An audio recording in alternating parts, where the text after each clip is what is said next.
दो चीज होता है आंसर लिखने के क्रम में आपको आएंगे। एक तो सबसे बड़ा आएगा दिक्कत, पहले समस्या लिख लेते हैं क्या क्या समस्या है। सबसे पहला जो समस्या आता है, याद बहुत सारा है, याद बहुत पर लिख नहीं पाते हैं। बहुत लोग का ये समस्या रहता है ना लिख नहीं पाते हैं। याद बहुत ज़्यादा रहेगा, लिखाएगा नहीं। कंटेंट कॉपी में भी बहुत ज़्यादा रहेगा, लिखाएगा नहीं। दूसरा, कहाँ से शुरू करें, कहाँ से शुरू, ये भी समस्या बहुत ज़्यादा है, शुरुआत कहाँ से करें। तीसरा जो सबसे बड़ा इसमें आता है चैलेंजिंग, परिचय कैसे बनाएं। और चौथा जो सबसे बड़ा चैलेंजिंग आता है, शब्द मेंटेन कितना। फिर इसमें जो आता है टाइम, टाइम समय भी तो बहुत बड़ा निर्भर करता है। उसके बाद यहाँ पे जो अगला क्वेश्चन आपको आएगा लिखने में, टाइम के बाद आएगा आपको अच्छा उत्तर कैसे पता करें कि अच्छा उत्तर मेरा है लिखा हुआ, कैसे जांचें।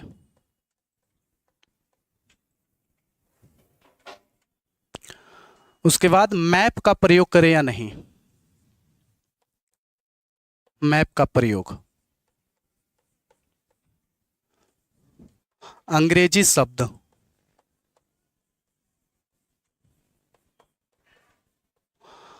अंग्रेजी शब्द के बाद फैक्चुअल डाटा, फैक्ट। इतना ही आपको घूम रहा होगा क्वेश्चन, इतना ही है ना। हाँ हाँ, उस पे आएंगे, मूल्यांकन, वर्णन, आलोचना वो अलग है। बाकी आप यहीं पे है ना, इतना ही ना। सभी लोग को दिक्कत है क्या कुछ और?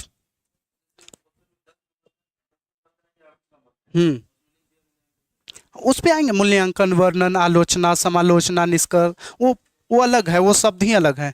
क्वेश्चन जो आपका ये है, इससे ज्यादा है कोई क्वेश्चन? कितना ही में घूम रहा है, इतना ही है लगभग, इतना ही सभी लोग का नॉर्मल रहता है। निष्कर्ष तो बताएंगे उस पे, वो मतलब नहीं। अभी इधर देखिए, इतना ही है ना। देखिए पहला जो आंसर है, याद बहुत है पर लिख नहीं पाते हैं। समस्या क्या है यहाँ का, इसको देखिएगा, याद बहुत पर लिख नहीं पाते हैं।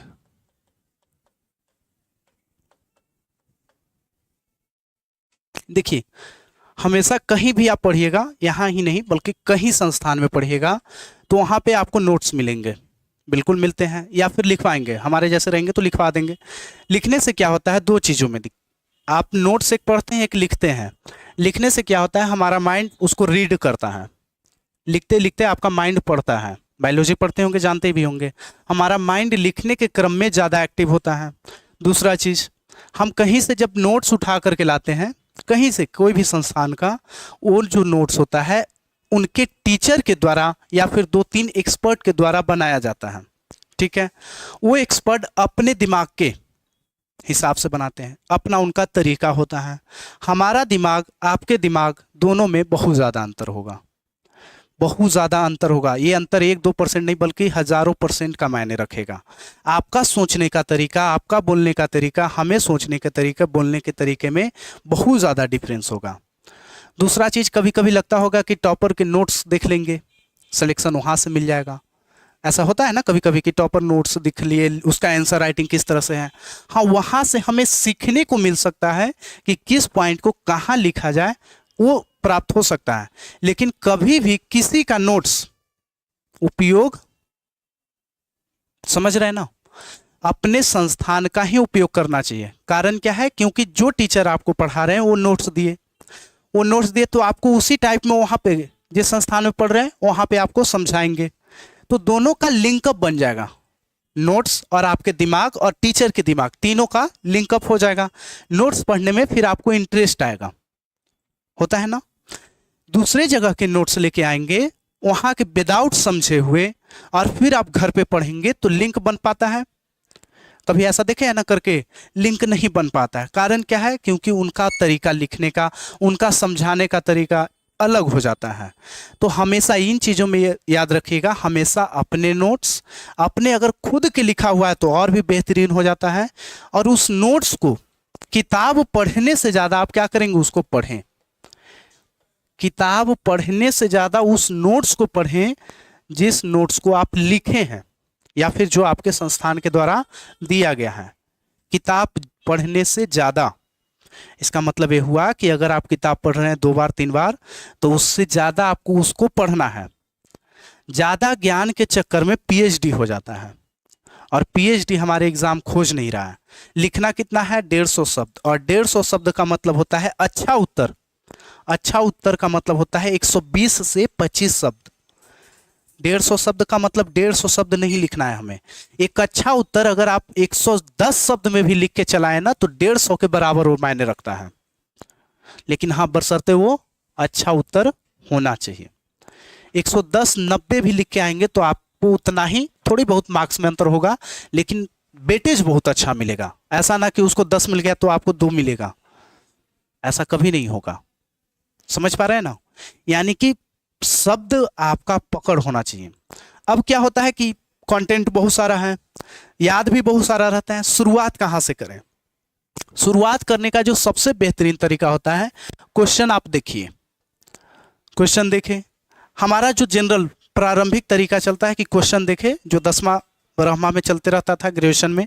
क्वेश्चन देखे, आंसर लिखना शुरू कर दिए।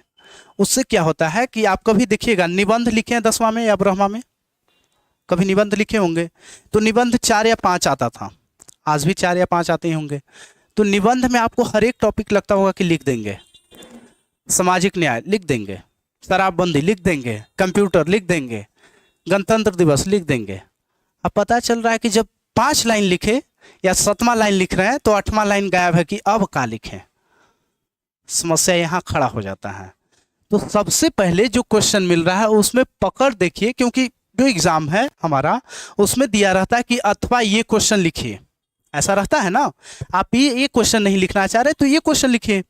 आपको ध्यान से सुनिएगा, आपको याद उस समय दोनों रहेगा, ऐसा नहीं कि एक भी नहीं याद रहेगा, दोनों के दोनों याद रहेगा कि दोनों हम लिख देंगे। लेकिन जब लिखेंगे तो वही समस्या खड़ा होगा कि अब क्या लिखें इसमें। तो सबसे बड़ी चुनौती यही है कि कौन से आंसर को लिखना शुरू किया जाए। अथवा वाले क्वेश्चन में तो आप क्या करेंगे, जो ऑब्जेक्टिव क्वेश्चन होता है जिसमें चुनने की आज़ादी होता है कि इसमें से लिखे कोई एक, उसमें सबसे पहले आप 10-15 पॉइंट अगर निकालना है या 4 पॉइंट वाला है तो 4-5 पॉइंट निकालिए। समय थोड़ा सा लगेगा लेकिन ये प्रैक्टिस करना पड़ेगा। एग्जाम में डायरेक्ट जाके निकालिएगा तो 5 मिनट निकालने में ही खा जाइएगा, लिखाएगा क्या, 8वां मिनट में बेल बज जाएगा कि खत्म हो गया समय। तो ये यहाँ पे निकालना पड़ेगा घर पे बैठ करके कि हाँ पहला क्वेश्चन है, दूसरा, जैसे एक क्वेश्चन लिखते हैं। क्वेश्चन बोला यहाँ है ना एक किताब, क्वेश्चन का है, लाइए ना इसी को, ये तो बिहार का है, इकोनॉमिक्स का है, मेरे हिस्ट्री वाला लाइए ना, हिस्ट्री वाला है किन्हीं के पास, संथाल छोटा नहीं लाइए ना, उसमें से देखते हैं कुछ अच्छा क्वेश्चन, क्योंकि पॉइंट निकालेंगे ना कुछ 2-3। नहीं कोई लाए हैं, संथाल को ही रखें, हाँ वो ज़्यादा अच्छा है, लाइए उसमें से 4-5 क्वेश्चन निकालेंगे। आगे बढ़ाइए उसको। और ये भी ध्यान रखें जिस टीचर से आप पढ़ रहे हैं उसी टीचर का आंसर क्वेश्चन पूछे। पता चल रहा है हम इकोनॉमिक्स का बताने लगे स्पेस में बताने लगे, निकल गया, हो गया काम, ठीक है। तो तरीका सबका अलग, ऐसा नहीं कि उसमें नहीं लिखाएगा, उसमें भी लिखाएगा, लेकिन उनका तरीका कुछ अलग होगा क्योंकि उसमें वो एक्सपर्ट है ना। तो बात ये हो जाता है। जैसे आपका एक इतिहास से क्वेश्चन देखते हैं बढ़िया सा, जैसे संथाल विद्रोह पे ही देखिए। संथाल विद्रोह के क्या कारण थे, उसकी गति और उसके परिणाम क्या थे। 66 में ये पूछा गया है। What were the reason for the Santhal rebellions, it's the speed and what were the result. ये क्वेश्चन था संथाल विद्रोह के कारण। तो सबसे पहले क्वेश्चन हम पढ़ेंगे, संथाल विद्रोह लिख देते हैं, क्वेश्चन आप पढ़िएगा ध्यान से। संथाल विद्रोह, संथाल विद्रोह के क्या कारण थे। कारण थे इनकी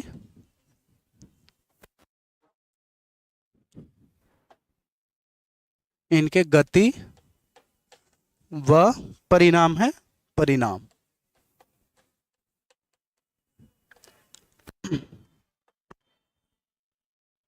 इनके गति व परिणाम।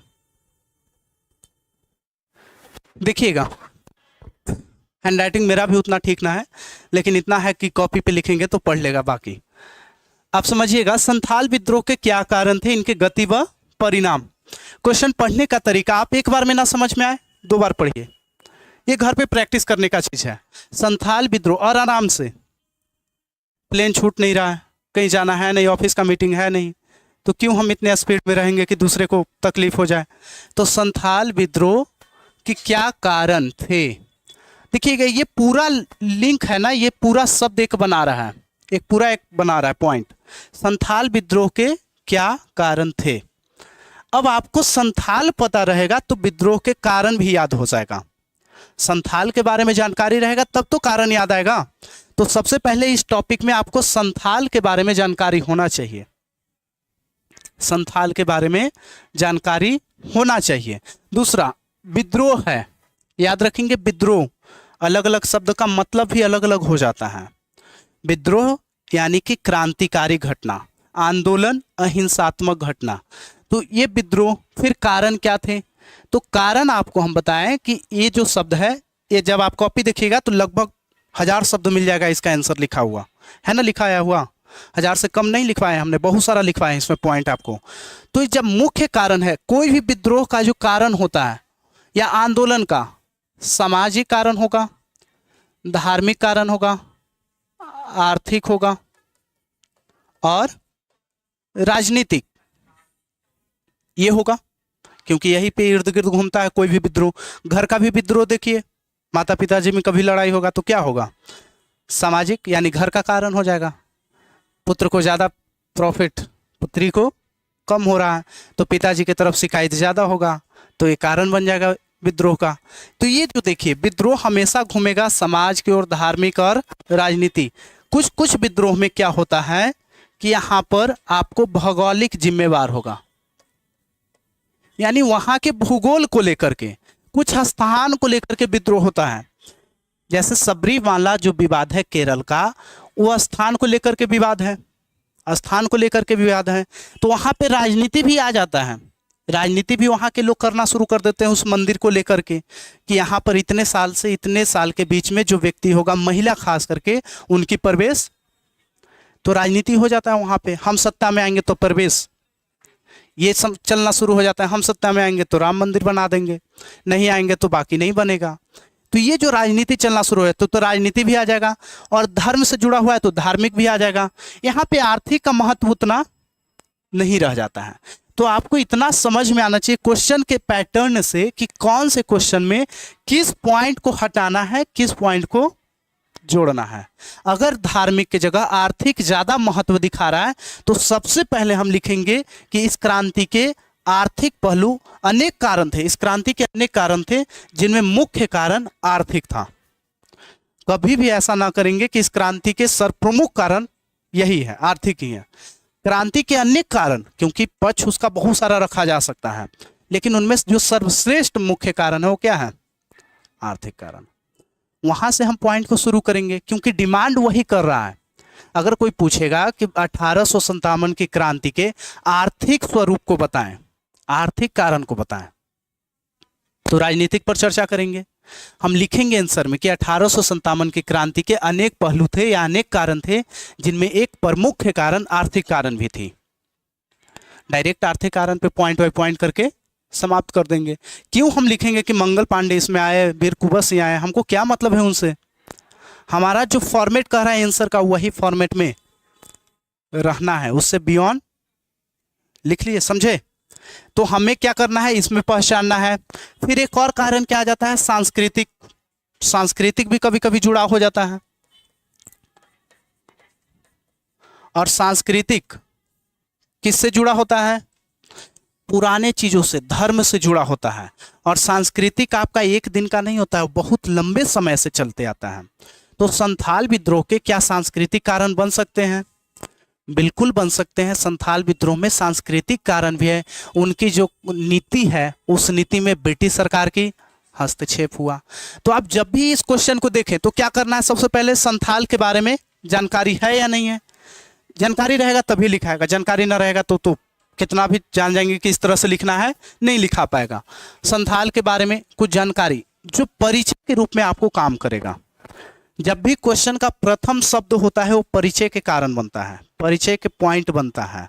तो संथाल हो, 1857 हो, बिहार में कुंवर सिंह का योगदान हो, कोई भी चीज़ों के योगदान हो, या फिर कोई भी क्रांति आंदोलन, कहीं भी पॉलिटी प्रस्तावना आ जाए, मूल अधिकार आ जाए, कुछ भी आ जाए, वो पहला शब्द परिचय को पूछ रहा है आपसे कि क्या इसके बारे में आप जानते हैं।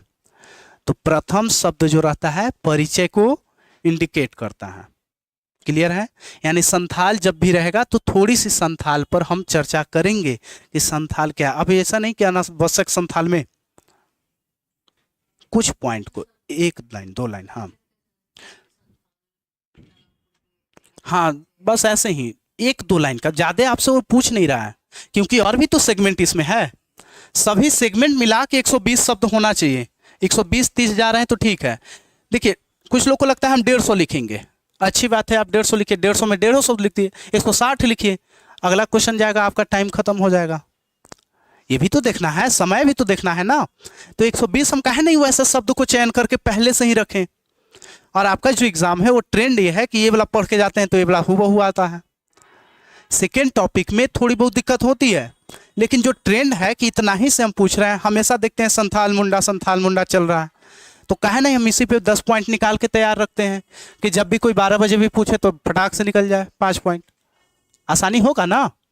तो उस पॉइंट को निकाल के रखेंगे। तो एक दो लाइन परिचय निकालिए, फिर विद्रोह के कारण क्या थे और इस कारण को निकालिए, इस कारण में क्या क्या है। इनके निम्न कारण थे जिनमें ये कारण प्रमुख हैं, ठीक है।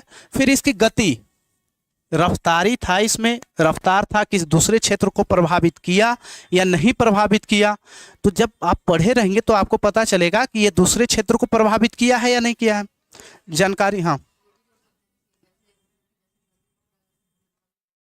वो तो फिर आपको लिखने के ऊपर निर्भर करता है कि आप किस अंदाज में इसको लिख रहे हैं। जैसे ये तो लिखने हम अपना तरीका बता रहे हैं आपको, जो जेन्युइन लिखा जाता है ये तरीका है। आप किस अंदाज में लिख रहे हैं, बशर्ते ये होना चाहिए कि फ्लो नहीं कभी भी खत्म होना चाहिए, हमेशा एक शब्द दूसरे से लिंक रहना चाहिए, एक दूसरे से जुड़ा हुआ रहना चाहिए। फ्लो खत्म होता है, खराब हो जाता है पूरे शब्दों का। दूसरा इसके परिणाम। अब परिणाम क्या होगा, तो क्या करना है परिणाम में, परिणाम का 2-3 तरीका होता है। या तो आप डायरेक्ट ऐसे लिखे, या स्टार्ट किया ऐसे खत्म कर दिए। आप ऐसे लिखे यहाँ से परिणाम इसका निम्न ये था ऐसे, और समाप्त किए यहाँ पे। और एक व्यक्ति लिखा इसके निम्न परिणाम हुए, पहला, दूसरा, तीसरा, चौथा। और एक ये लिखा, दोनों में किसका अच्छा लगेगा, ये वाला पॉइंट वाला अच्छा लगेगा, क्योंकि आपने साफ साफ बताया कि ये वाला है परिणाम, ये है परिणाम, ये है, ये है। और इससे आंसर राइटिंग की खूबसूरती बढ़ जाती है। अगर करंट इसमें कोई शब्द जुड़ा हुआ है तो करंट लगा देने के बाद वो श्रृंगार हो जाता है आंसर की, मतलब पाउडर लगा लेने के बाद थोड़ी सी बढ़ जाती है ना, लिपस्टिक लगाने के बाद बढ़ती है गर्ल्स लोग का ऐसे भी श्रृंगार। तो वही चीज यहाँ भी है, ये लगा लेंगे ना तो इससे आपके श्रृंगार में क्या हो जाएगा, वृद्धि हो जाएगा। कुल मिलाकर के अच्छा लिखना है। क्लियर है ना। तो सब बात ऐसे ही उड़ गया होगा हवा में। आप कॉपी में तो एक भी नहीं लिखे, हम तो देख रहे हैं। लिखे आप, बहुत बढ़िया। बाकी लोग तो ऐसे ही सुन रहे थे। कॉपी में लिखिए कैसे लिखना है, सुनिए नहीं, सुनने के बाद यहाँ के बाद फिर घर जाने के बाद वही स्थिति होगा। इस डीएम की तैयारी है, फिर भी इतनी नहीं सोच है कि क्या पॉइंट को हमें कॉपी में लिखना है, बाकी छोड़ देना है। अब इसमें हम लिख पाएंगे तो फिर वही पैराग्राफ हो जाएगा। आप अपने से कॉपी कलम निकाल के रखिए कि हाँ ये पॉइंट हमारे लिए काम है। जैसे हम इसमें आपको थोड़े जान रहे हैं कि आप सामाजिक के बारे में जान रहे हैं, लेकिन ये पॉइंट आप तो निकाल सकते हैं। तो सबसे पहले पॉइंट बना के लिखिए, हम बोल देते हैं नहीं लिखे हैं, बाकी अगला से आप लिखिएगा। लिखिएगा पहला पॉइंट में आंसर को धीमी रफ्तार से पढ़ें। क्वेश्चन को, आंसर नहीं, क्वेश्चन को यानी प्रश्न को धीमी रफ्तार से पढ़ें, धीमी गति से पढ़ें, रफ्तार नहीं गति करिएगा। आंसर को धीमी गति से पढ़ें, क्वेश्चन को, आंसर नहीं क्वेश्चन को धीमी गति से पढ़ें। दूसरा लिखिएगा, पहले पॉइंट बनाएं, पहले पॉइंट बनाएं, क्वेश्चन का पहले पॉइंट बनाएं, पहले पॉइंट बनाएं।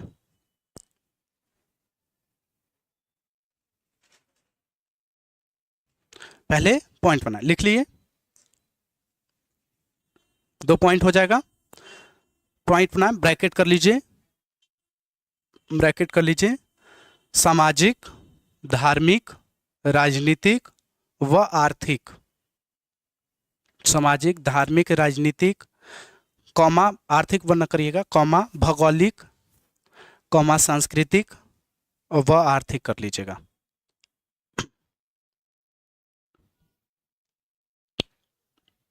आर्थिक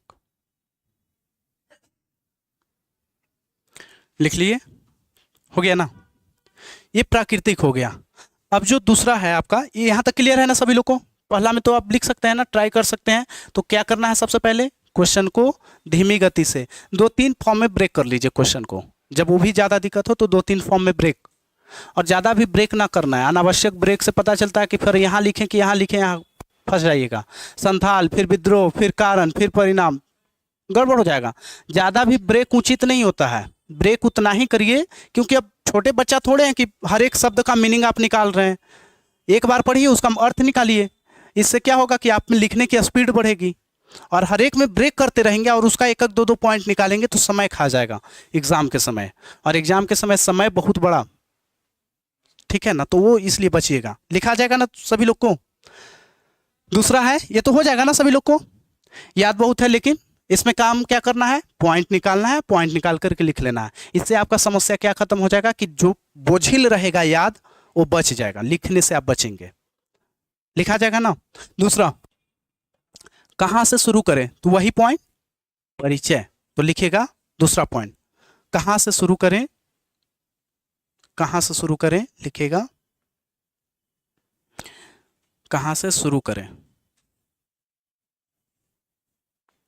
लिखेगा पॉइंट में प्रश्न की प्रथम शब्द प्रश्न की प्रथम शब्द परिचय को इंगित करता है, परिचय को इंगित करता है।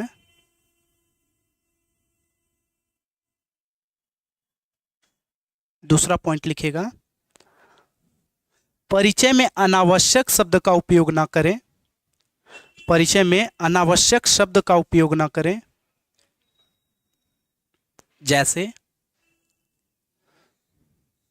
जैसे जैसे ज्यादा मात्रा में फैक्ट, ज्यादा मात्रा में फैक्ट,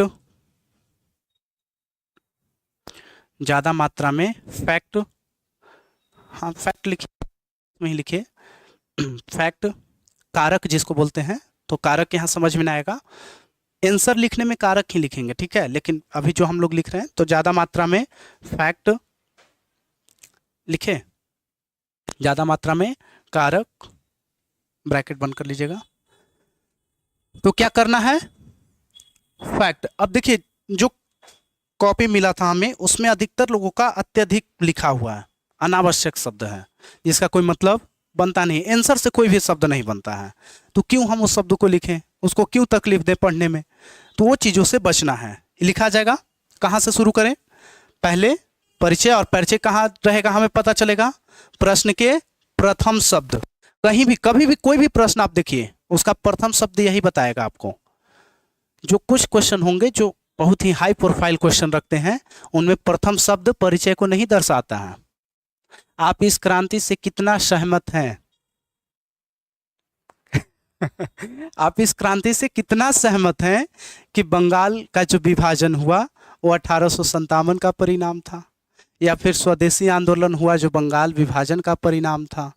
तो आप इस क्रांति, ये जो पूछा जाता है तो देखिएगा बीच में आ जाता है, तो दोनों को लेके चलना है, स्वदेशी आंदोलन बंगाल दोनों को लेके चलना है, ठीक है। ऐसे शब्दों के लिए, ये शब्द जनरली इस तरह से क्वेश्चन तो नहीं पूछा है। हाँ हाँ, वो पर आएंगे, वो लास्ट में उस पे आएंगे। इसको लिख लेते हैं,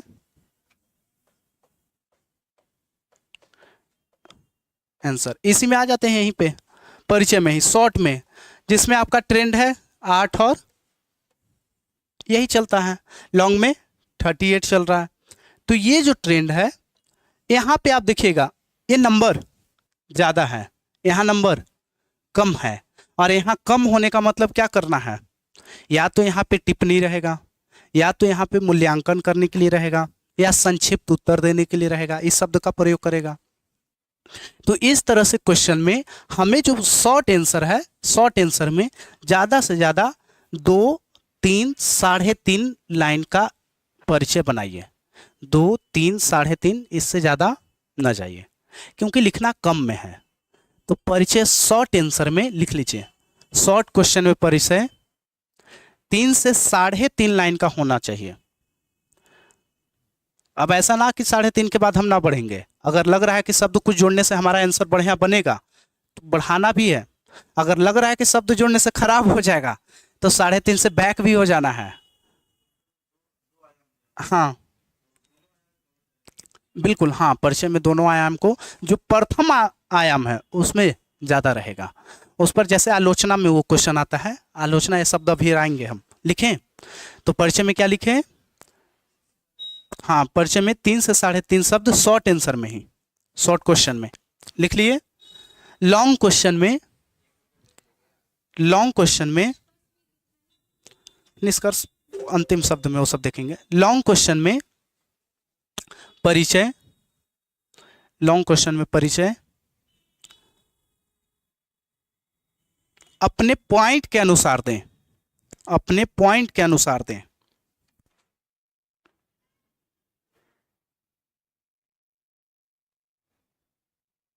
या 5 लाइन का बनाएं, या 5 लाइन का बनाएं।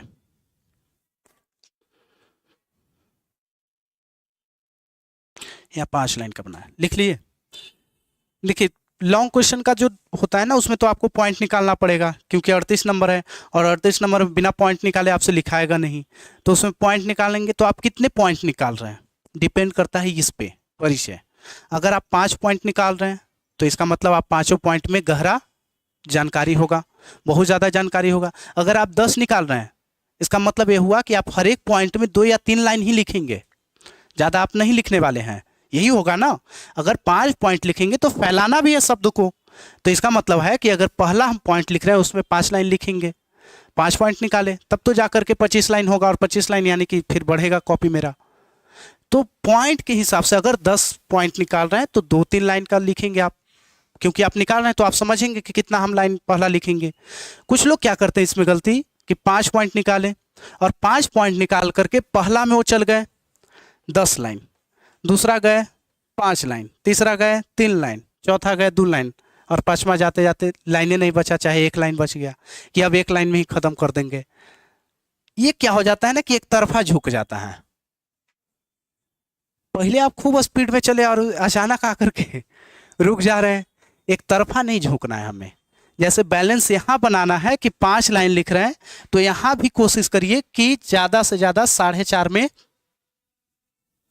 धीरे धीरे कम कर सकते हैं या फिर धीरे धीरे बढ़ा भी सकते हैं, तो धीरे धीरे शब्दों को बढ़ाएं, नहीं तो यहाँ 5 या नीचे सेकंड में आकर के सीधे 15 लाइन, कोई मतलब रह जाता है, या 10 लाइन, कोई मतलब नहीं रहता है आंसर का, पूरा आंसर खराब कर देगा आपका।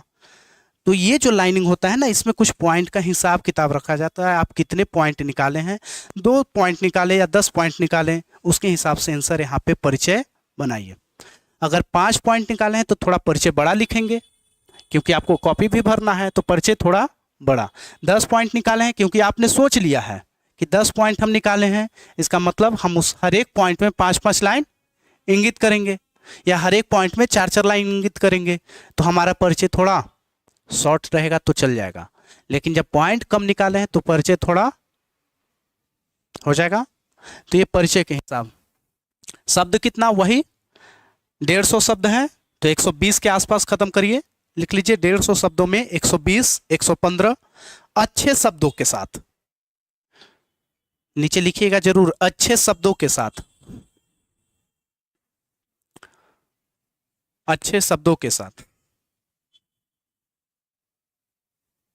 अच्छे शब्दों के साथ।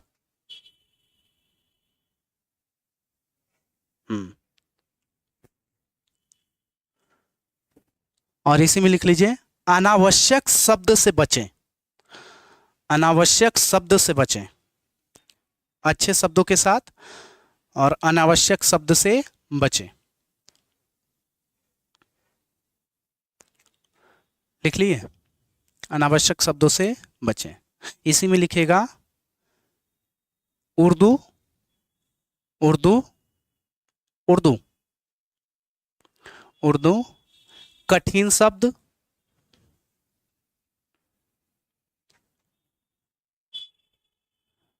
ब्रैकेट में कर लीजिएगा तद्भव, तद्भव, तद्भव, उर्दू कठिन शब्द ब्रैकेट में तद्भव लिख लिए। तथा अंग्रेजी, तथा अंग्रेजी, तथा अंग्रेजी का उपयोग न करें, तथा अंग्रेजी का उपयोग न करें। एकदम साफ लिखा हुआ रहता है आंसर राइटिंग के, जो क्लास करेंगे कहीं अगर करते होंगे या फिर कीजिएगा कभी, तो वहाँ पे साफ आंसर जो करवाते हैं वो बताते हैं कि ये जो शब्द है बहुत ही बेकार का शब्द हो जाता है।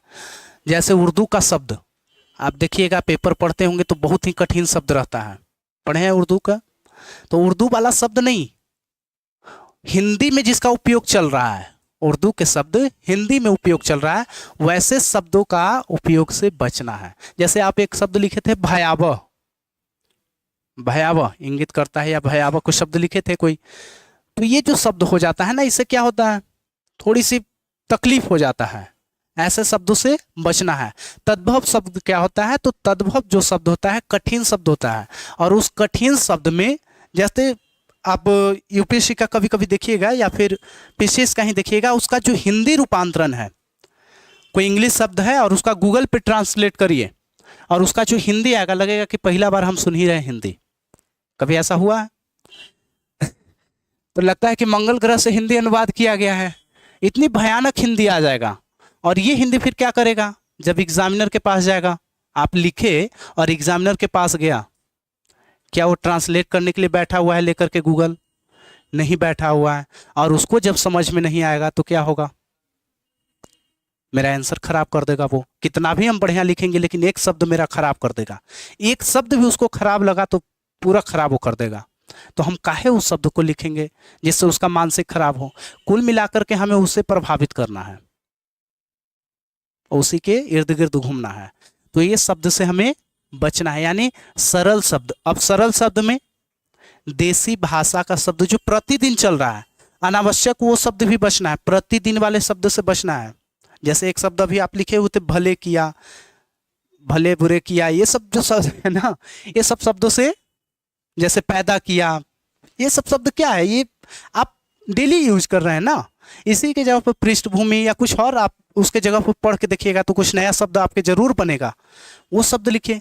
तो हड़बड़ी में हम क्या करते हैं कि अपने घरेलू शब्दों को कर देते हैं, और घरेलू शब्द आता है तो फिर मैच्योरिटी नहीं रह पाती है, वो दिखाई नहीं दे पाता है कि हाँ इनके अंदर वो अभी सक्षम है, तो फिर उससे दिक्कत हो जाती है। आंसर आप कितना भी अच्छा लिख देंगे, नंबर जो 8 नंबर का है उसमें 2 नंबर आ जाएगा और 1 नंबर से फेल, या फिर समझ रहे हैं ना।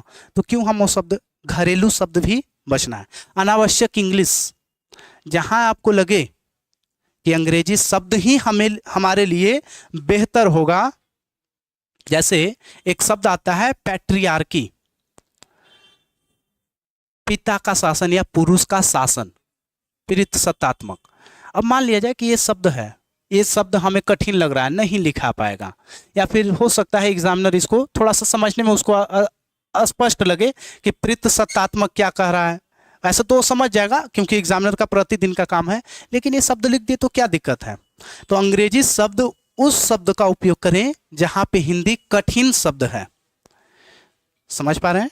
अंग्रेजी शब्द उस जगह पे उपयोग करें जहां पर हिंदी कठिन शब्द आपको याद आ रहा है और दूसरा आपका घरेलू शब्द याद आ रहा है। तो घरेलू शब्द बच जाइए। थोड़ा सा प्रभाव इंग्लिश भी बीच में लिख करके बनता है, लेकिन हाँ पूरे आंसर राइटिंग में 4-5 इंग्लिश लिख देने के बाद फिर वो भी कबाड़ा कर देता है, उतना भी हमें। और एकदम आसान शब्दों को इंग्लिश में बिल्कुल नहीं। जैसे आप लिखे थे आप बांग्लादेश, अब बांग्लादेश हिंदी में जब आप नहीं लिख पा रहे हैं तो सस्पेंस हो जाता है, समस्या हो जाता है कि जो व्यक्ति एग्जाम दे रहा है उसको हिंदी में बांग्लादेश नहीं लिख रहा है। आप लिख लेंगे लेकिन फ्लो में आप जो लिख दिए इंग्लिश में, तो वहां पे क्वेश्चन मार्क आ जाता है कि आप जब हिंदी में नहीं सक्षम है तो यहाँ के क्षेत्रीय भाषा को कैसे समझ पाइएगा, क्योंकि काम तो आपको क्षेत्रीय भाषा में करना है। तो ये समस्या, असम जैसे शब्द आप इंग्लिश में लिखेंगे और असम में मान लिया जाए कि आपको कैडर मिल जाए, बिहार में तो नहीं मिलेगा, मतलब यूपीएससी का एग्जाम दिए और असम आप इंग्लिश में लिख के आए तो फिर क्या होगा? समझ रहे हैं ना? यानी जिस जगह पे है उस शब्दों का पकड़ भी आपका होना चाहिए। अनावश्यक अंग्रेजी शब्दों से बचना चाहिए। कुछ जगहों पे पूरे क्वेश्चन में अगर 38 नंबर का क्वेश्चन है, इंग्लिश शब्द 2-3 लिख दिए हैं तो चलेगा, कोई दिक्कत नहीं होगा। एक आध जो 8-10 नंबर का है, एक आध इंग्लिश शब्द लिखे हैं तो चलेगा। 4-5 इंग्लिश शब्द बीच में डालने से 8-10 वाले क्वेश्चन में पूरे खराब कर देता है आंसर राइटिंग को, और वो भी सरल शब्द को इंग्लिश में डालने से। कठिन शब्द एक समय के लिए राहत हो सकती है, लेकिन सरल शब्द को इंग्लिश में रखने से, क्लियर है ना? तो इस तरह से आप ध्यान रखेंगे। टाइमिंग शुरुआती अवस्था में आपको 15, 20, 50 मिनट लग रहा है, कोई दिक्कत नहीं है। सोच के लिखिए।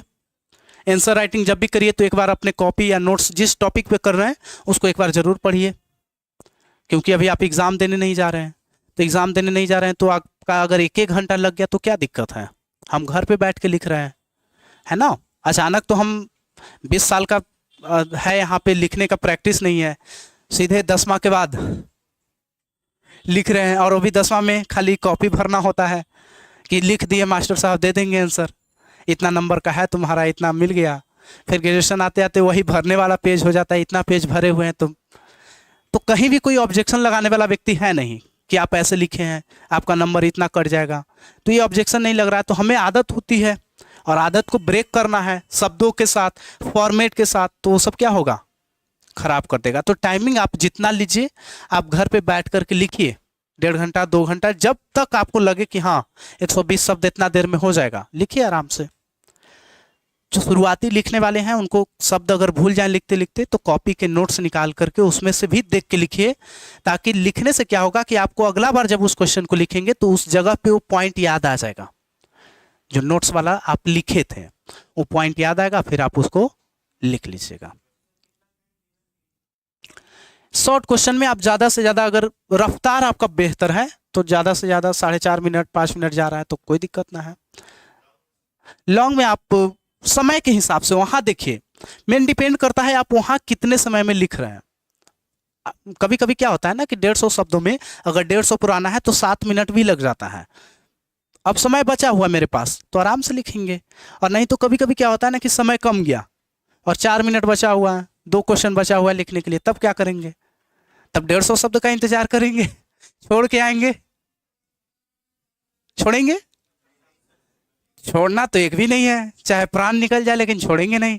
छोड़ेंगे क्या है जी? 1 नंबर मिलेगा, आधा नंबर मिलेगा, हो सकता है आधा नंबर से आईएएस मिल जाए मतलब एक बात है, तो आधा नंबर भी मायने कर जाता है, आधा नंबर भी काम। तो उसके लिए टाइम कम रहे तो टाइम मैनेजमेंट में क्या करना है कि अगर समय कम है, लिखना ज़्यादा है, तो कुछ नहीं, पॉइंट बाय पॉइंट करके ख़त्म कर दिए, क्योंकि पॉइंट निकालना ही है हमें, पॉइंट बाय पॉइंट। दोनों क्वेश्चन में अगर एग्जामिनर का थोड़ा सा भी मन खुश हो गया कि 2 क्वेश्चन लिखा ना, पॉइंट ही में लिखा, लेकिन दोनों क्वेश्चन छोड़ा तो एक भी नहीं, अगर खुश हो जाए दोनों मिला के 1 नंबर भी आ जाए, और 1 नंबर से फेल हो रहे थे, समझ रहे हैं?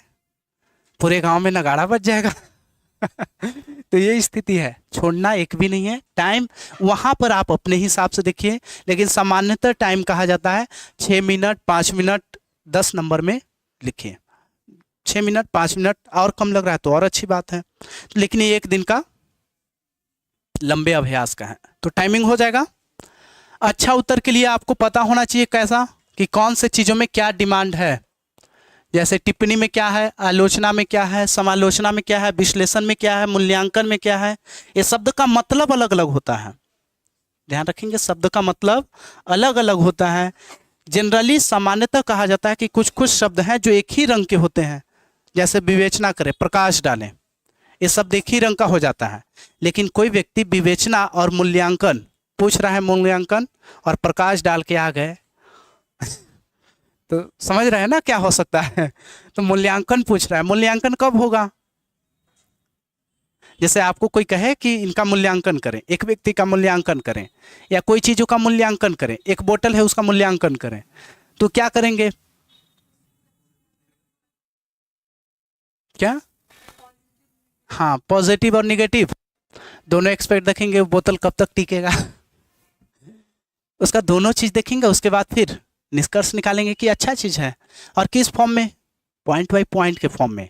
मूल्यांकन वाले पॉइंट जो अभी इस पे आएंगे, मूल्यांकन टिप्पणी पे, पहले इधर आ जाते हैं, अभी उस पर चर्चा करेंगे।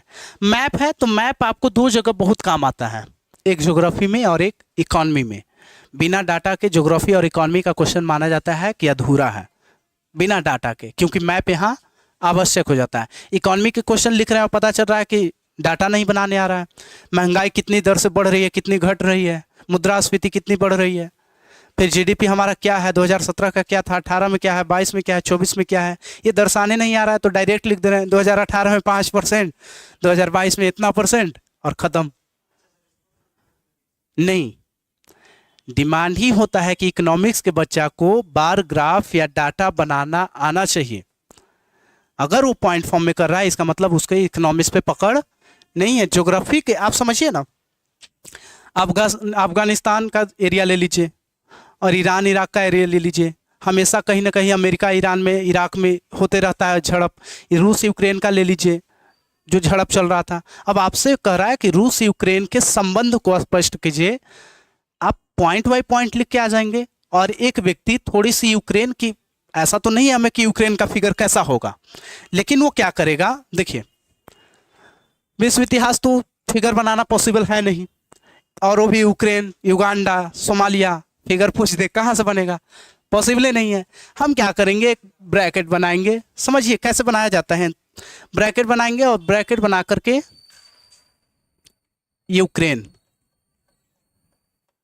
हाँ, लेकिन ये आपको ध्यान होना चाहिए कि यूक्रेन के नीचे है रसिया के ऊपर है कि इधर है कि इधर है, नहीं तो पता चल रहा है यूक्रेन के इधर लिख रहे हैं रसिया तो समस्या यहाँ खराब हो जाता है। तो ये कम से कम तो पता होना चाहिए ना, इससे हो जाता है, ये क्लियर हो जाता है। वो जान रहा है चेक करने वाले कि पूरा यूक्रेन का मैप बनेगा नहीं, वो खुद से नहीं बना पाएगा तो हम क्या उपेक्षा कर सकते हैं। तो क्या करिए, आप ऐसे मैप बना दीजिए, या ऐसे ही कुछ पॉइंट बना करके यहाँ यूक्रेन, इसके इधर रसिया है, इन दोनों के संबंध में कोई विवाद का पॉइंट है तो उसको यहाँ पे इंगित कर दीजिए नीचे, हो गया। करना कुछ नहीं है, यही चीज़ कर करके अप्लाई करके वहाँ। अब डाटा इकोनॉमिक्स का लिख रहे हैं, अब बता रहे हैं आप जीडीपी को, भारत में जीडीपी बढ़ने से क्या महिलाओं को फ़ायदा होगी या नहीं होगी। अब जीडीपी के बारे में तो आप लिख दिए महिला को फ़ायदा है, ये नुकसान है। थोड़ी सी जीडीपी के बारे में अगर बार ग्राफ या डाटा से रिप्रेजेंट करते रहें तो और अच्छी बात हो जाती है, समझ रहे हैं ना। या महिला की स्थिति बार ग्राफ से समझा दे रहे हैं तो और अच्छा बात हो रहा है। तो मैप का उपयोग कहाँ करना है, ज्योग्राफी, इकॉनमी। इतिहास में ज़बरदस्ती मैप ना घुसेड़े, मांग रहा है जहाँ पे घुसेड़े, जहाँ नहीं मांग रहा है वहाँ पे संथाल लिख रहे हैं तो थोड़ी सी अगर मैप बना करके बिहार को दर्शा दे रहे हैं तो चल जाएगा। 1857 की क्रांति लिख रहे हैं तो अगर बिहार से पूछ रहा है तो कुंवर सिंह की भूमिका जिस जगह पे है उस जगह को इंगित कर दीजिए और कहिए कि ये बिहार के कुंवर सिंह का जगदीशपुर का इलाका है। अनावश्यक झांसी की लक्ष्मीबाई यहाँ, ग्वालियर से ये, यहाँ से ये, यहाँ से ये मैप बना दिए, पता चल रहा है कि पूरी तरह से भारत का नक्शा बन गया है और इसी में ये पूरा जीवन। इससे क्या होगा, 2 मिनट आपका नक्शा खा जाएगा, 1 मिनट वहाँ इंगित करने में खा जाएगा, 3 मिनट, और चौथा मिनट हड़बड़ी में आंसर गलत हो जाएगा, 5वां मिनट पूरी तरह से बर्बाद। तो अनावश्यक मैप जहाँ जरूरत होता है वहीं पे लिखा जाएगा ना सभी लोग को। अंग्रेजी शब्द होंगे आप, फैक्चुअल डाटा, ये बहुत समस्या हो जाता है। फैक्चुअल डाटा वहाँ पे उपयोग करें जहाँ पे जरूरत है। छोटी डाटा का भी उपयोग किया जाता है लेकिन जहाँ पे जरूरत है। मेंस का आंसर राइटिंग है, इसमें अनावश्यक डाटा का उपयोग नहीं। इससे क्या होता है ना कि बच्चा वाला फीलिंग हो जाता है, और बच्चा वाला फीलिंग हमें रखना नहीं है। तो अनावश्यक डाटा का उपयोग नहीं, उस जगह पे उपयोग करें जो भारी भरकम डाटा है। जैसे आप लिखे कि 1857 की क्रांति प्रथम स्वतंत्रता संग्राम थे ब्रिटिश सावरकर के अनुसार।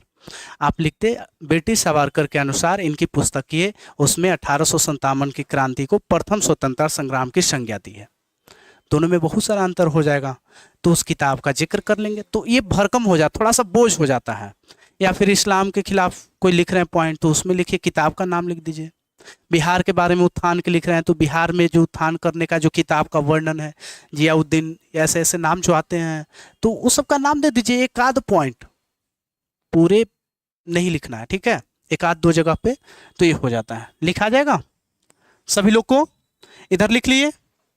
समस्या ये है, अच्छा उत्तर, तो ये पैमाना उसका है, फ्लो होना चाहिए। दूसरा सबसे बड़ा जो दिक्कत आप लोग में है, यहाँ जो लिखे हैं फ्लो नहीं है, एक दूसरे से लिंकअप, एक भी क्वेश्चन नहीं था जो लिंक था एक दूसरे से। कहीं कोई लाइन सही है कि नहीं का, तो कोई लाइन एकदम जा रहा है पूर्व की ओर, तो कोई पश्चिम की ओर भाग जा रहा है, कोई लाइन एक दूसरे से लिंकअप नहीं है। और इसी के कारण क्या होता है ना कि आंसर भले इसमें 1 2 नंबर या 5 नंबर जो भी है दिया जा सकता है आपको खुशी के लिए, ध्यान रखिएगा, खुशी के लिए, यहाँ आपका मनोबल बढ़े।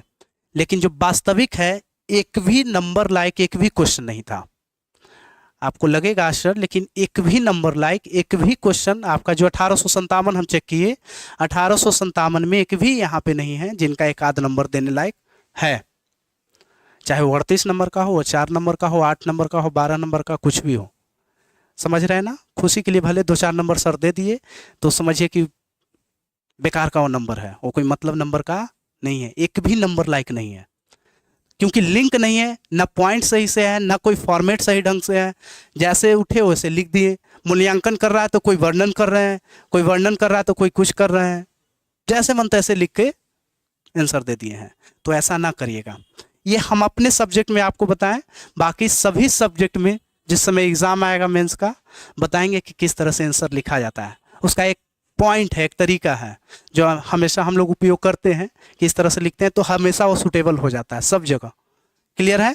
आपको देखिएगा इतिहास में हमने क्या किया है, आंदोलन और क्रांति के लिए, आंदोलन के नहीं, बेसिकली क्रांति के लिए हमने कुछ पॉइंट बना दिया है आपको। इस पॉइंट के दायरे में रहेंगे तो क्रांति आपका कितना भी शब्द में पूछे बन जाएगा। बनवाए हैं ना? अभी गांधी फेज पढ़ेंगे, गांधी फेज का भी कुछ पॉइंट है, उस पॉइंट के दायरे में रहेंगे। गांधी जी से या नेहरू जी से या फिर कोई भी व्यक्ति का, सबका एक पॉइंट होता है, यही होना भी चाहिए। अच्छे टीचर की पहचान यही से होती है कि कोई भी सब्जेक्ट में कहीं से भी उत्तर आए, उस व्यक्ति को जिसको बता रहा है उसको कभी भी लिखने में दिक्कत ना आए। भले वो एग्जाम में फेल हो जाए, अपने कारण से फेल हो जाए, फेल तो होगा ही, बहुत सारे लोग हैं, आप सभी में से थोड़े सब पास हो जाएंगे, कुछ फेल भी होंगे। बाकी हमारा तो है कि सब लोग पास हो जाए तो ज़्यादा अच्छा है, तो कुछ फेल भी होंगे, लेकिन मेरे कारण से ना होके, बल्कि अपने कारण, अपने जब तक रायता ना फैलाएं तब तक। क्लियर है ना? तो इस तरह से रहना चाहिए, फॉर्मेट हमेशा हम बनाते हैं। देखिएगा अभी कुछ अधिनियम आएगा, आपको अधिनियम पढ़ना है 1858 का, 1919 का, 1909 का, है ना अधिनियम। उस अधिनियम का भी कुछ पॉइंट है।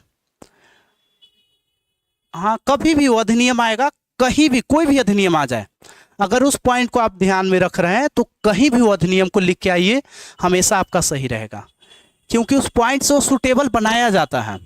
और हर एक मतलब कह सकते हैं सब्जेक्ट में होता है, बशर्ते आपको निकालने आना चाहिए। हर एक सब्जेक्ट में, आप पॉलिटी में देख लीजिए, आप पर्यावरण में देख लीजिए, आप स्पेस में देख लीजिए, ज्योग्राफी में देख लीजिए, उस सब पॉइंट को निकाल के अगर आप रख रहे हैं, लोगों को बता दे रहे हैं, तो आसानी हो जाएगा लिखने में।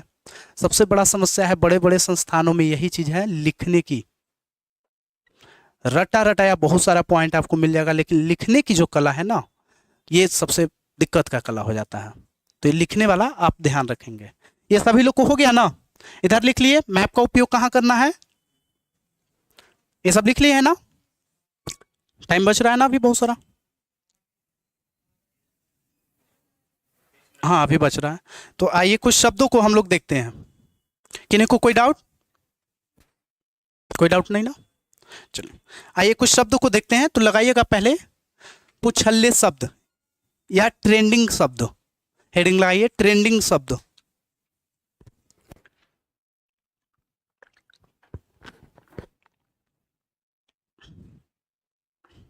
कोई डाउट है कि नहीं का? क्लियर है ना? हाँ। इंग्लिश चल सकता। देवनागरी में लिखिए जैसे। हाँ, हिंदी में वही देवनागरी भाषा। कहाँ गया वो? हाँ, दिखाते हैं आपको।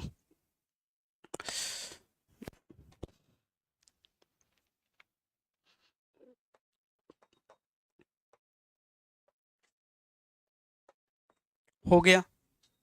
काहे हम तकलीफ लेंगे कि इंग्लिश में लिखें? देवनागरी में लिखिए, है ना? धूम धड़ाका से चलेगा, कोई दिक्कत नहीं है। हाँ, बशर्ते हर एक जगह फिर इसका उपयोग ना करें, क्योंकि ये इंग्लिश का शब्द आ जाएगा ना, उसी को आप रूपांतरण कर रहे हैं देवनागरी भाषा में। तो हर एक जगह नहीं, जहाँ पे आपको ना लग रहा है काम चला सकते हैं। चलता है, बहुत अच्छे से चलता है, कोई दिक्कत इस सब में है नहीं। लिखें, हेडिंग लगाया सभी लोग। ट्रेंडिंग शब्द, प्रचलन में शब्द हिंदी होता है प्रचलन में।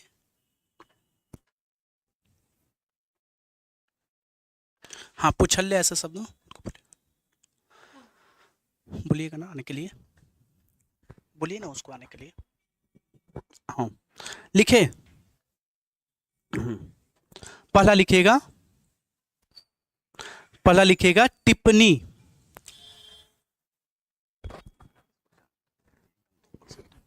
पहला लिखिएगा टिप्पणी, टिप्पणी लिखे। दूसरा लिखिएगा विवेचना, विवेचना, टिप्पणी विवेचना।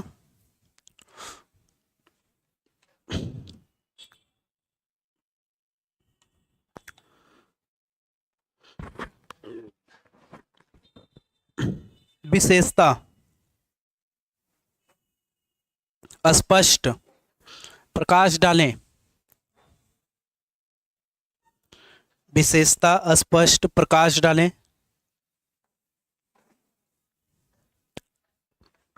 विवेचना लिखे थे, ठीक। स्पष्ट, प्रकाश डालें। मूल्यांकन, मूल्यांकन।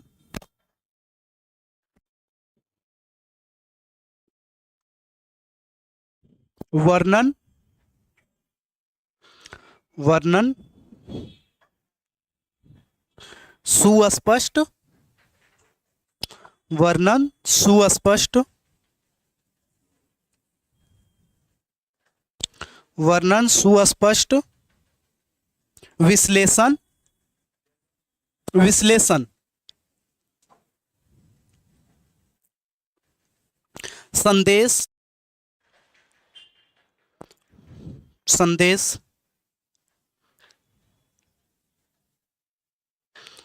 संदेश।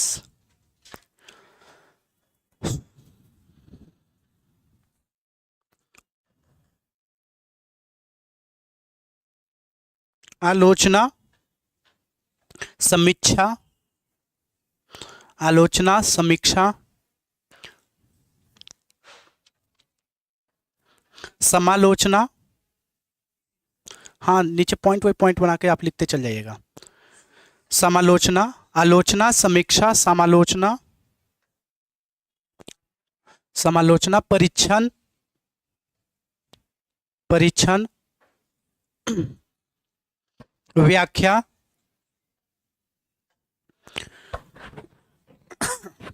व्याख्या, व्याख्या। प्रभाव, प्रभाव। मूल्यांकन, मूल्यांकन हो गया था। चलिए अब वही शब्द आएगा रिपीट, आप बताते चलिएगा, कुछ कुछ शब्दों को बोल रहे हैं जो। जांच करें, नहीं लिखिएगा, जांच करें। सुस्पष्ट करें, हो गया। चल, जांच करें। उपाय सुझाएं, ये लिखे हैं? नहीं लिखे, उपाय सुझाएं। महत्व, भूमिका,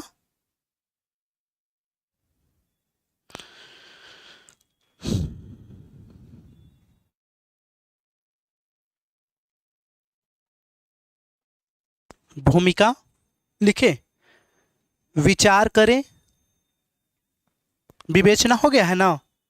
चलिए विचार करें। और कोई शब्द आपको लग रहा है?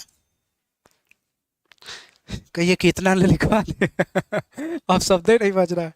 एक और लिखिए, परीक्षण हो गया है क्या?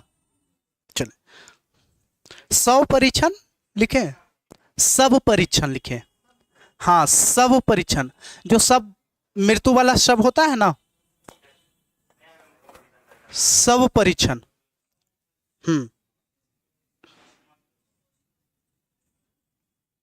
पोस्टमार्टम क्या बोलते हैं, है ना, यही ना। आलोचनात्मक लिखे हैं। चलिए, व्याख्या लिख लिए। लगभग तमाम शब्द हो गया। चर्चा, हाँ लिखिए, चर्चा करें। हाँ चर्चा करें, भगवान का चर्चा करें। इंगित करें, पुष्टि करें, लिखिए, ये सब लिखिए। इंगित करें, पुष्टि करें।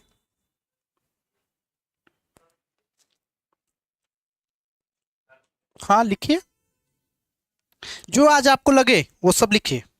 तर्क दें। फिर ऐसा ना हो कि प्रत्येक दिन यही चीजों पर विचार किया जाए कि ये क्या है।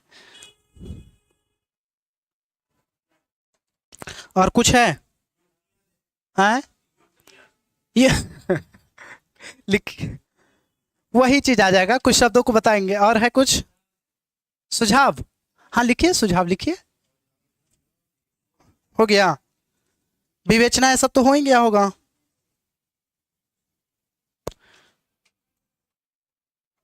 और कुछ है? हाँ लिखिए, सरलीकरण सरलीकरण हो गया। चलिए एक कॉपी हमें दीजिए ताकि हमें पता रहे क्या क्या लिखवाए हैं। एक कॉपी दीजिए ना, लाइए, कोई लाइए। हाँ नहीं, अब रहने दीजिए। चलिए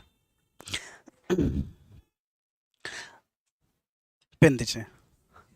अब जो बोल रहे हैं उसमें टिक करिएगा, ठीक है? बोल रहे हैं उसमें टिक करिएगा। टिप्पणी, टिप्पणी, हाँ टिप्पणी लिखे, टिकिए ना। प्रकाश डालें,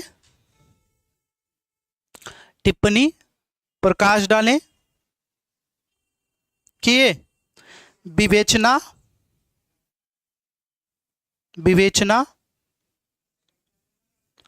स्पष्ट करें, स्पष्ट करें। वर्णन, वर्णन, आराम से लगाइएगा। वर्णन, सुस्पष्ट,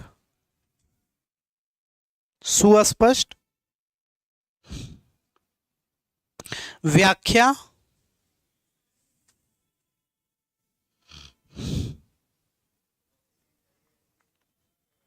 जांच करें।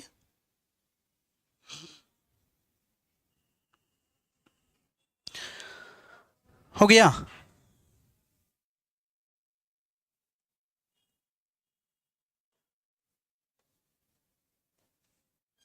सरलीकरण, सरलीकरण,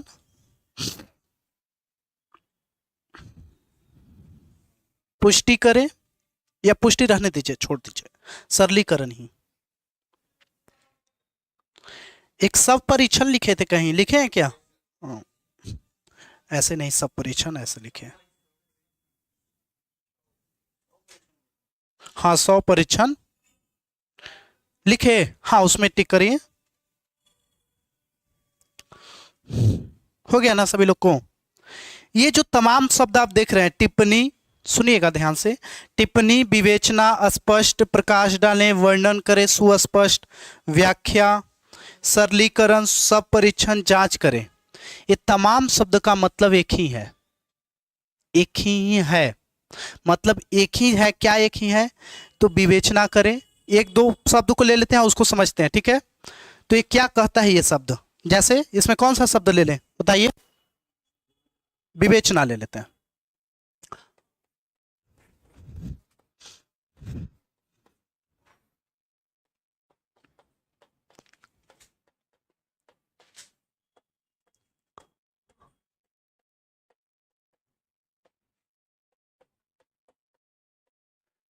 ये जो शब्द देखिएगा आप ध्यान से, क्या क्या शब्द है? विवेचना, प्रकाश डालें, टिप्पणी, वर्णन करें। इस शब्द लगभग जितना आपको बोले टिक करवाएं, वो सब का मतलब है एक ही। चाहे ये पूछ रहा है, चाहे वो प्रकाश डाले पूछ रहा है, चाहे वो विवेचना पूछ रहा है, चाहे वो वर्णन करने के लिए कह रहा है, इन सब का मतलब क्या है? एक। तो इसको हम लिखें कैसे? समस्या यहाँ उत्पन्न होगा। तो लिखने के लिए जैसे मान लिया जाए कि कोई व्यक्ति कह रहा है कि विवेचना करें, इस क्वेश्चन की विवेचना। एक क्वेश्चन लेते हैं छोटा सा, कोई क्वेश्चन के माध्यम से ज्यादा बढ़िया से समझेंगे। हाँ, संथाले पे ले लेते हैं ना, बहुत सारा इसमें क्वेश्चन पूछा है संथाल पे। हमारा जो क्वेश्चन ट्रेंडी भी है वही, एक ही क्वेश्चन को बार बार। संथाल का या फिर 1857 ले लेते हैं छोटा सा। 1857 की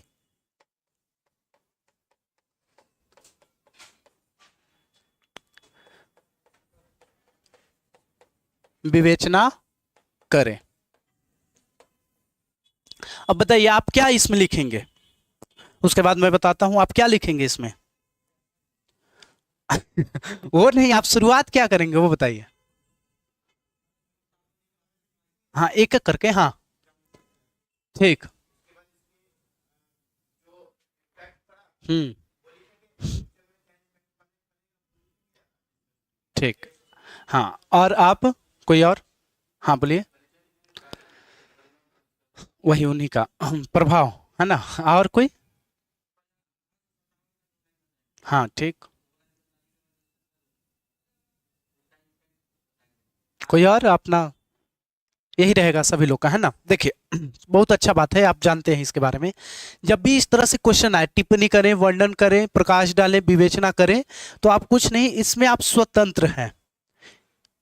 इस क्वेश्चन में आप लिखने की आज़ादी है। जैसे कमेंट्स कहीं करते हैं तो कहीं से कोई से पूछ के करते हैं, नहीं ना करते हैं।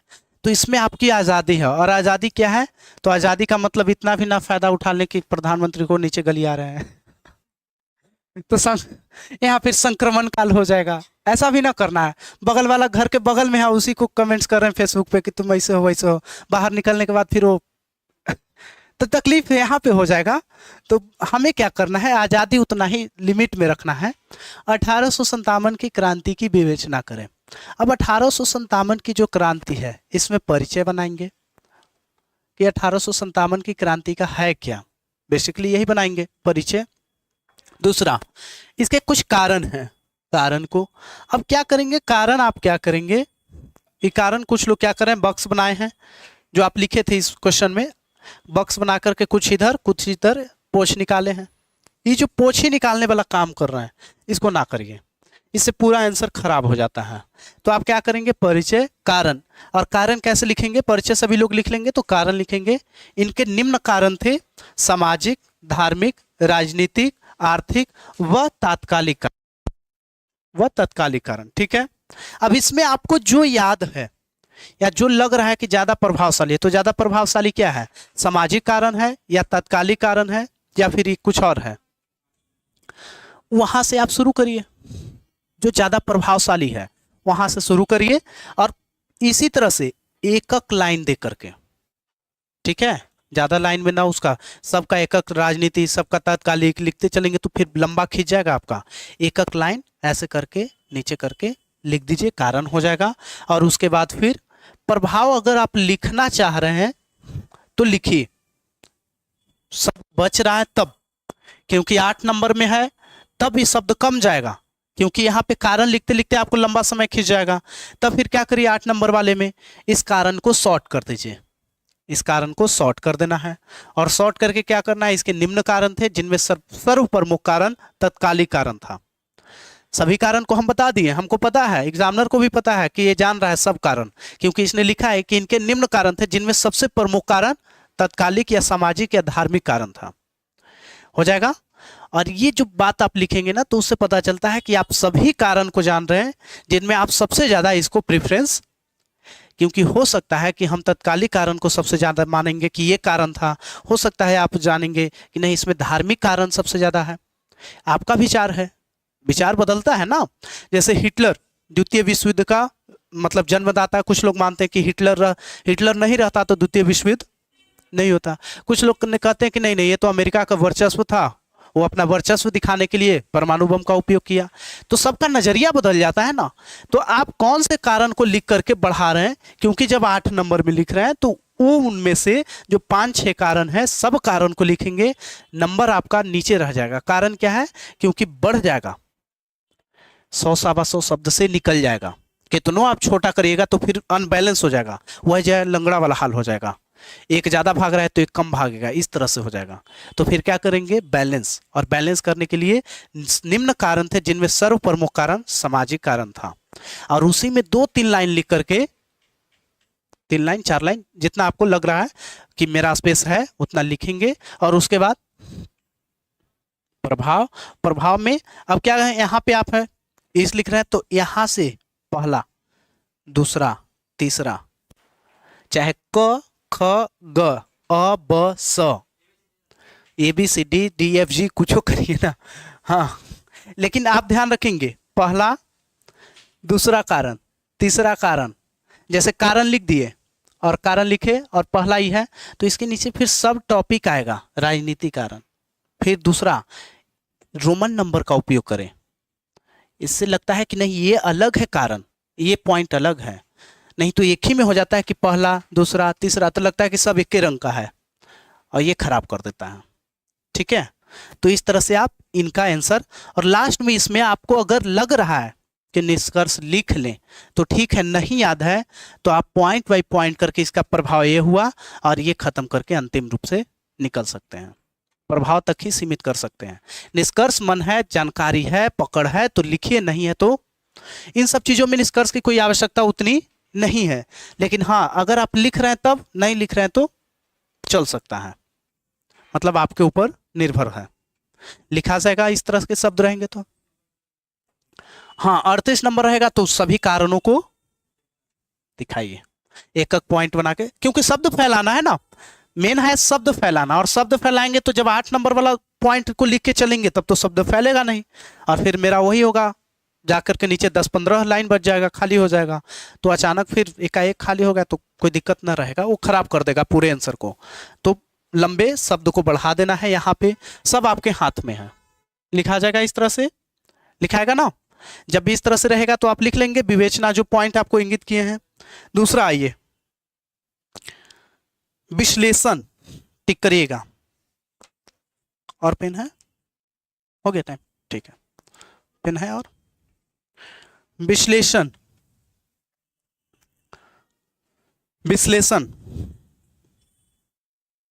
विश्लेषण लिखे, एक और लिखिएगा। विश्लेषण के बाद मूल्यांकन होगा कहीं, देखिएगा, है ना, 6 नंबर में बिल्कुल। मूल्यांकन, विश्लेषण, मूल्यांकन, समीक्षा,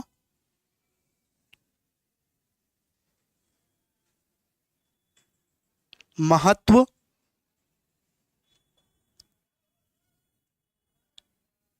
महत्व हो गया। ये सब जो शब्द हैं एक रंग का है। कौन कौन शब्द हो गए, मूल्यांकन। मूल्यांकन क्या करना है तो देखिएगा, मूल्यांकन लिख के आप लिख लीजिएगा, फिर पकड़िए, इसमें लिखना है कुछ पॉइंट को। मूल्यांकन में लिखिएगा, लिखिए मूल्यांकन में कैसे करना है। मूल्यांकन वाले क्वेश्चन में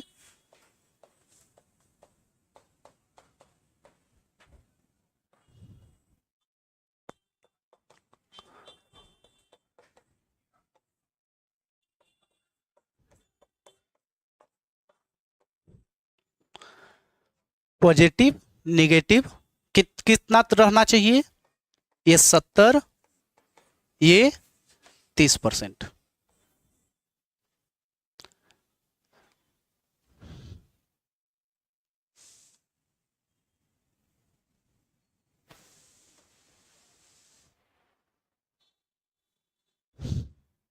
अब इसको लिखना कैसे है तो शुरुआत क्या करेंगे, परिचय बनाएंगे थोड़ी सी, ज़्यादा नहीं, 2-3 लाइन का, अगर शॉर्ट है तो 2-3 लाइन का लिखिए, लिख लीजिए सभी लोग।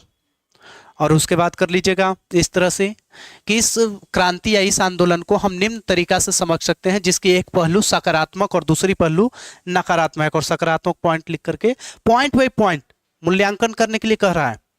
अनावश्यक बात यहाँ पे कुछ नहीं जाना चाहिए, यहाँ सीधा पॉइंट रहेगा। हाँ, वही थोड़ा सा ऊपर वाला, और निम्न तरीका से समझ सकते हैं सकारात्मक और पॉइंट बाय पॉइंट, याद रखेंगे पॉइंट बाय पॉइंट। इसमें कभी भी अनावश्यक बात नहीं जाएगा कि हम शब्द लिख रहे हैं पूरा एकदम भर रहे हैं, तो अनावश्यक शब्द इसमें नहीं।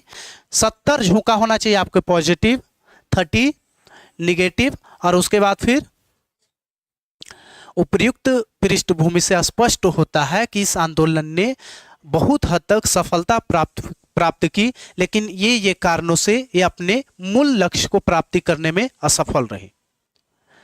यहां भी हमने कहा कि नहीं ये सफल है, लेकिन ये कारणों से ये अपने मूल लक्ष्य से भटक गई या प्राप्ति करने में असफल रही। खत्म हो गया कहानी, निष्कर्ष भी हो गया।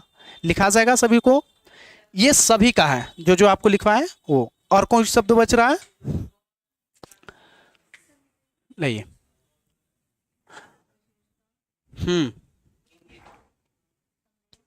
संदेश आलोचना होगा। पहले एक लिखिए, आलोचना वाले में लगाइए टिक, आलोचना, आलोचना में टिक लगाइएगा। आलोचना लिखे, समालोचना,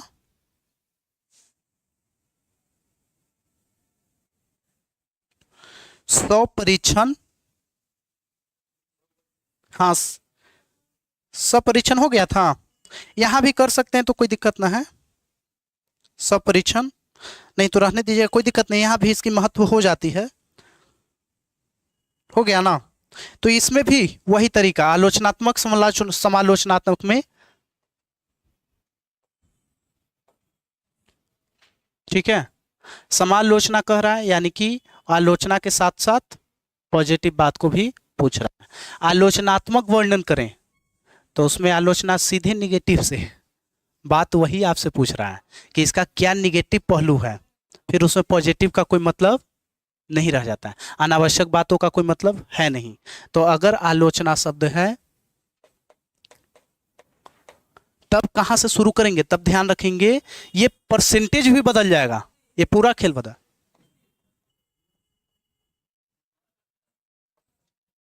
70 और 30, ये पूरा खेल बदल जाएगा। हाँ पहले यहां से परिचय मतलब शुरुआत कर लेंगे, और negative point, point by point यहां भी आप लिखेंगे, यहां भी पॉइंट बाई पॉइंट, और उसके बाद फिर 30%, क्योंकि पूरा आलोचना भी नहीं करना है हमें, पूरा आलोचना करने का कोई मतलब नहीं रहता है, मतलब कोई भी चीजों का पूरा आलोचना ठीक नहीं होता है।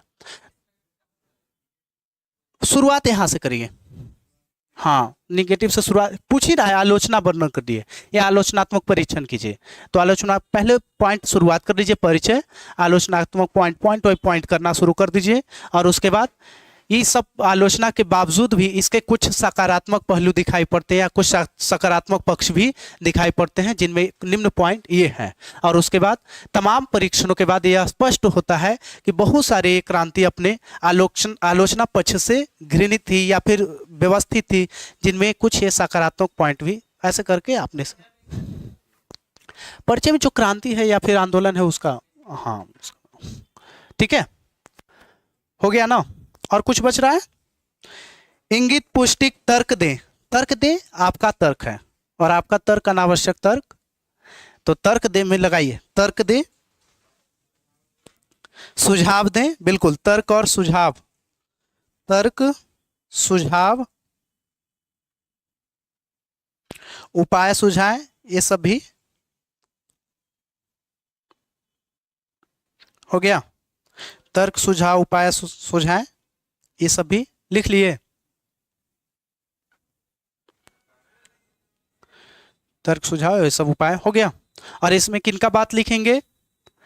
अपना, और अपना लिखेंगे तो ठोस प्रमाण होना चाहिए, ऐसे ही हवा हवाई बात करेंगे नहीं कि और अपना, हम तो थोड़े इतिहासकार हैं कि लिख देंगे भाई कि नहीं 1897 हम रहते तो ये कर देते, काहे हम रहते, हम नहीं रहते तो क्या करना है, कोई इतिहासकार का बात याद रखिए।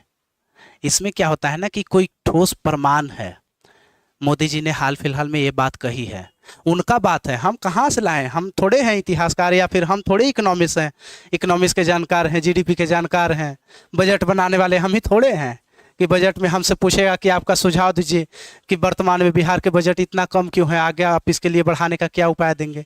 तो हम नहीं देंगे, लिखेंगे कि इसके निम्न उपाय हो सकते हैं, और कोई व्यक्ति या विशेष बोला होगा जो आप कॉपी में लिखे होंगे, उसका बात को चिपका देना है, नाम नहीं देना है। हाँ, तब तो फिर पता चलेगा नाम ही नाम हो जाएगा। उसके निम्न उपाय हैं, बस पॉइंट बना के हो जाएगा। हाँ, अपना नहीं देना है, हम लिखेंगे कि हम अपने दे रहे हैं, उसका नाम। ठीक है, फिर एक और थोड़ी सी है, इसका आप लिख लीजिएगा अपने से। इंगित करें, पुष्टि करें, ये सब जो शब्द होते हैं, इंगित पुष्टि हो गया है। अच्छा, हो गया था। हाँ, चर्चा करें, ये सब का लगभग तमाम शब्द चलता है।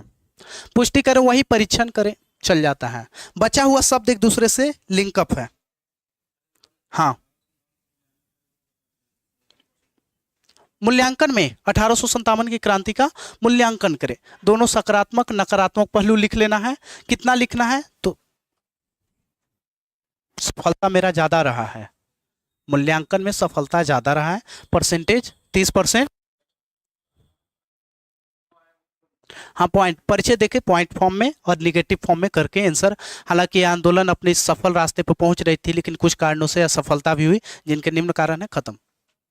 ठीक है, ये निष्कर्ष हो जाएगा। निष्कर्ष के भी कुछ कुछ पॉइंट होते हैं, तो अगले कक्षा में जिक्र करेंगे, उसके लिखेंगे हम लोग। ठीक, ठीक है। बाकी सभी लोग अब लिख पाएंगे, लिखेंगे ना?